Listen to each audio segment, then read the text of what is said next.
We are at the Lake Zurich and going across with this ferry. I live close to here. It's half an hour from Zurich, or half an hour from airport, and maybe 15 minutes from Zurich, and it's just relaxed, and this is very beautiful, clean country.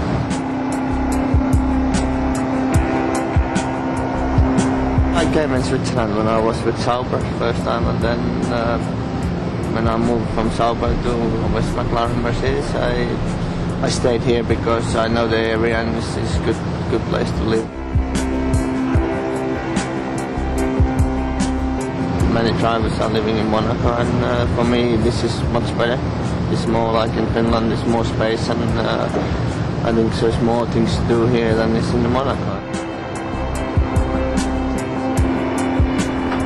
Mountain biking is good here. The air is very fresh, and it's a good place to go. It's up hills, down hills, and in the forest is many different areas where you can do mountain biking, and it's good.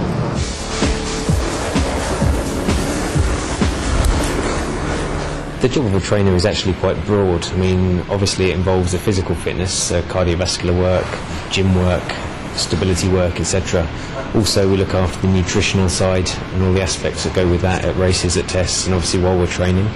We also look after them from a therapy point of view, so the sports massage work, stretching, etc.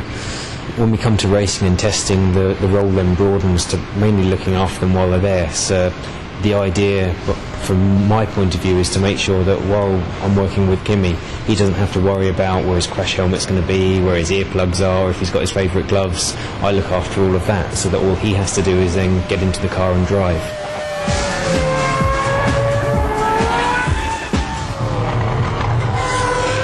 Basically, you need your whole body needs to be strong when you're driving, but it's more on your hands and upper body and neck area what is the most strongness needs to be on driving wise. That's it. Good, get the stomach nice and straight. That's it. Because you need to be strong stomach and back to keep yourself in a good place in the car. But I think so. The neck area is the most important. Fantastic. Good set.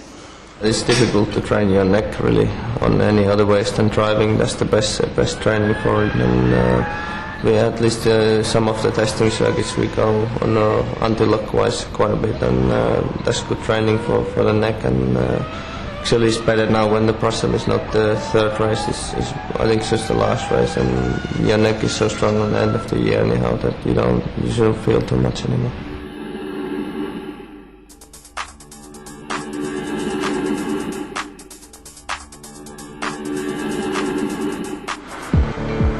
We work obviously on a core strength element of the training in the gym, and we try and make it as stability orientated as possible, because in a Formula 1 car you're going through a lot of G-force in a very small enclosed environment, and the joints are under a lot of stress, and the whole aim really is to make sure the driver is problem free, injury prevention.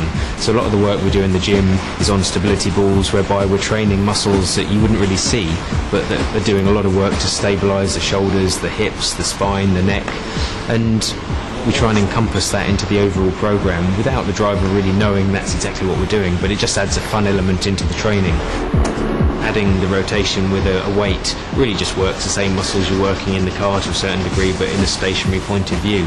So it's just a way of combining something very specific with something stability orientated, and your brain has to cope with more than one thing.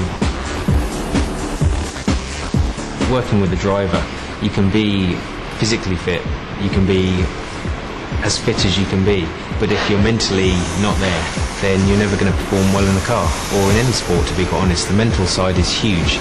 When I look at him, I see what mood he's in, and obviously I design a program that we work around, but that program is flexible, so there's always alternatives you can do to the program you have planned. We'll still achieve the same objectives. So if I see that he's not really in a mood to go into a gym, then we'll do something else that will still achieve similar objectives, but just in a slightly different way, because sometimes you want to make something more fun, sometimes you want to do something that appeals to him. It depends on the day. Sometimes you feel like you like to do something with the weights, or some other days you feel like to do biking or swimming or something else, and really it's okay, all the stuff. But some days you just feel more like doing something else.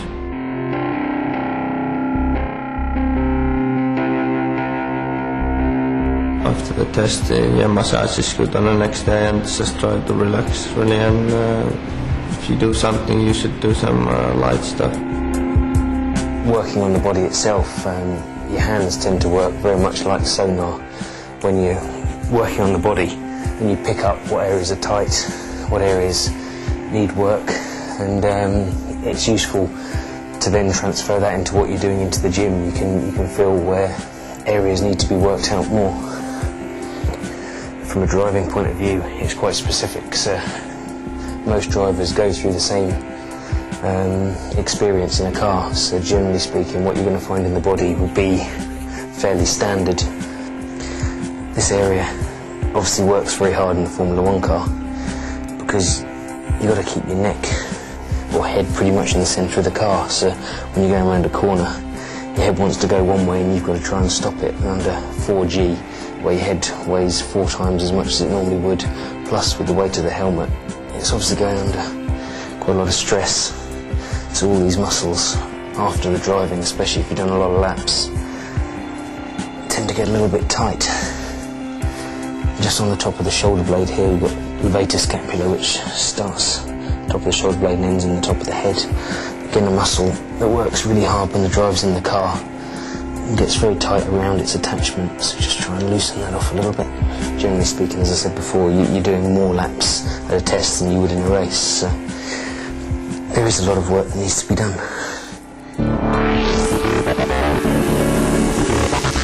I guess I'm like Kimi, I just try to do my job as effectively as possible and do the best I can for him. He works hard at his fitness, he loves his sport, but what he has is that natural talent, and that can never be taken away from him. So the whole combination creates a very strong package.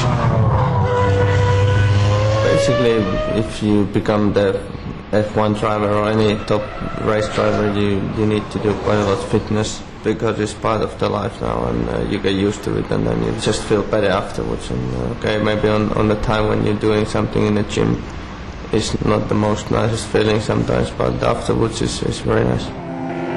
When Kimi won his first race, I had the same feeling as when Mika won his first championship. It's a feeling of seeing someone young come through, and that's the first goal he has, to win a race, and then on from there to win a championship. So it's the first piece of the puzzle has been achieved, and it's a fantastic feeling. It makes your job worthwhile.